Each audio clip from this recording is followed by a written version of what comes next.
Hi friends, నమస్తే. ఎలాగున్నారండి? అందరూ బాగున్నారా? ముందుగా మీ అందరికీ ఉగాది శుభాకాంక్షలు అండి.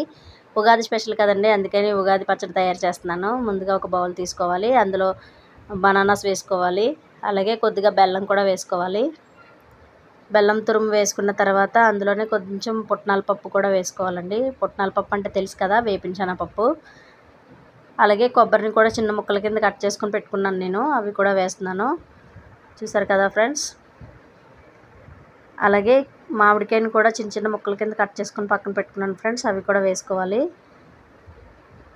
అంటే ఉగాది అనేసరికి షడ్రుచులు కదండి, అందుకని కొద్దిగా పులుపు కోసం నేనైతే చింతపండు వేస్తున్నాను. చింతపండు రసం తీసుకొని పక్కన పెట్టుకున్నాను, అది వేస్తున్నాను. ముందుగా మనం ఈ అరటిపళ్ళు, అలాగే కొబ్బరి, పుట్నాల పప్పు, మామిడికాయ వేసాం కదా, ఇదంతా బాగా మిక్స్ చేసుకోవాలండి. ఒకసారి బెల్లం వేసాం కదా, మొత్తం అంతా ఒకసారి బాగా మిక్స్ చేసుకోవాలి. అయితే ఇదంతా నేను ఈ ప్రాసెస్ అంతా నేను మా పాపతో చేపిస్తున్నానండి. ఎందుకంటే మా పాప ఇప్పుడు 10th ఎగ్జామ్స్ అయిపోయి ఇంట్లో ఖాళీగా ఉందండి. అందుకని ఇలాంటి చిన్న చిన్న పనులు చెప్తే వాళ్ళకి కూడా పనులు కూడా వస్తుంటాయి కదండి. అందుకని చెప్పి ఫస్ట్ టైం నేను మా పాపతో ప్రిపేర్ చేపిస్తున్నాను నేను పక్క నుండి.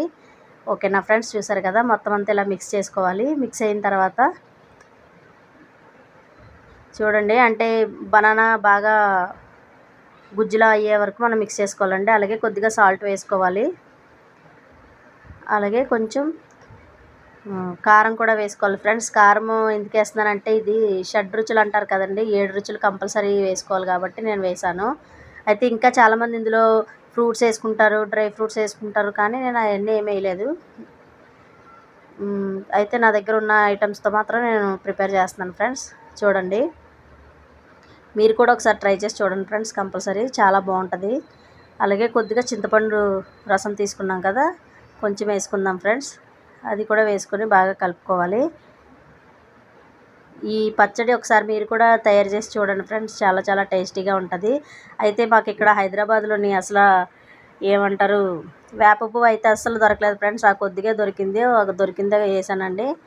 చూసారు కదండి, టేస్ట్ అయితే మాత్రం చాలా బాగా వచ్చింది ఫ్రెండ్స్. ఓకేనండి, మరొకసారి మీ అందరికీ ఉగాది శుభాకాంక్షలు. నా ఛానల్ సబ్స్క్రైబ్ చేసిన వారికి ప్రతి ఒక్కరికి చాలా చాలా థ్యాంక్స్ అండి. నన్ను సపోర్ట్ చేస్తున్నందుకు మీ అందరికీ చాలా చాలా థ్యాంక్స్. ఇంకా ఎవరైనా నా ఛానల్ చూడకపోతే ప్లీజ్ సబ్స్క్రైబ్. ఓకేనా ఫ్రెండ్స్, బాయ్ అండి.